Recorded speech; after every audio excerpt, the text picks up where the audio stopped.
take a Sharpie and we label all the wires before we pull them out.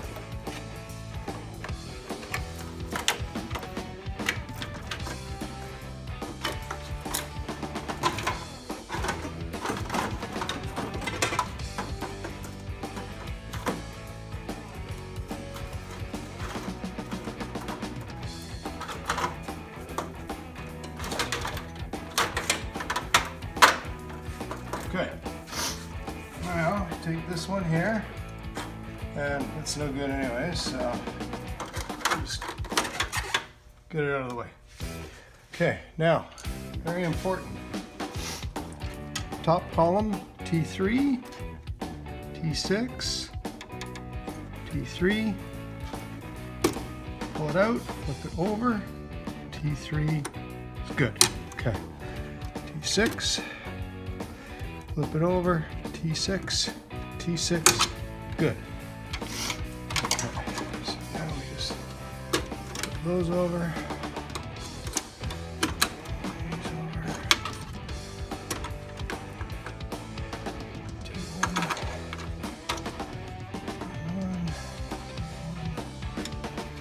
T1, it'll just tell the story here. Okay. And now we come to the bottom columns. Here for the top half, here, up.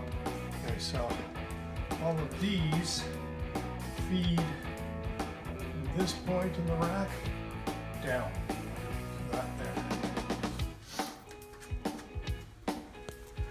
So now we pull this out. You see the V3 there. Can you get that? Mm-hmm. Okay, V3.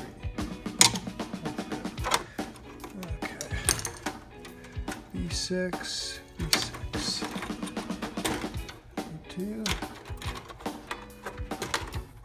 B5, B1,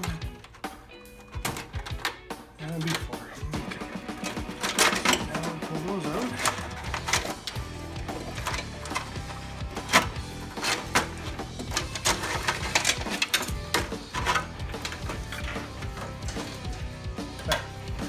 Now, so we got those are for that cell, this, lay that in there, that'll stay. Back here, we have the power connector back here. Okay, so pinch on it, and pull. Pinch and pull. So, I'm gonna get in there, and then pinch, there we go, and pull.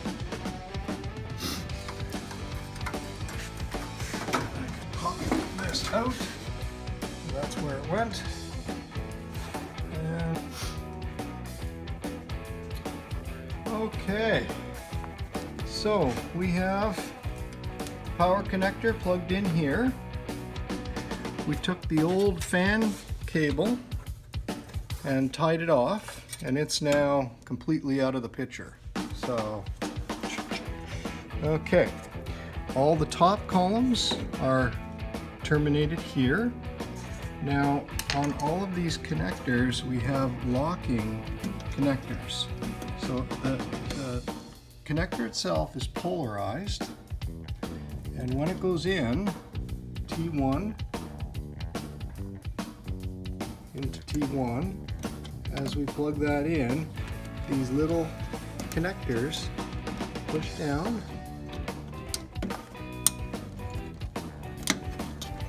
and they lock in. Okay, so we got top columns, we've got bottom columns, and that takes care of all the dimmers. We've got DMX A, B terminated in and through right here, and that's it. Once we're ready to slide this in, it's important that these two legs on each side of the unit have to sit on where the old fan tray, the fan box used to sit on here. So I find it easiest to put one corner in first, make sure that it's on top, and then work the other corner. So I'll just do that right now. So we'll slide it in I lift up, I secure the first corner just slightly, and then I go in here and I usually push down on this rail here so that I can just get it over top. Once you've got it sliding in over top, in she goes. Obviously this is done with the power off, and the packaging in the CD-3000 makes this very handy because these rails sit between the handles. It protects the surface of the whole assembly while it's being installed. So little tricks of the trade. That's pretty much it for install. Now we mount the screw it in and the grill goes on, so we'll come back and show that. Every CD-3000 comes with a data sheet, all the hardware required to put secure the assembly in, as well as the new grill and filter system which it comes with. The filter system can be easily serviced. Shifted and shipping here. So this is a washable, reusable filter, goes within the little frame. You just slide it in, drop it, and then lock it down, and we're good to go. The hardware is, like I said, it's included in the package with the manual. So we're going to go ahead and screw those on now, and then we'll come back and show everything all mounted.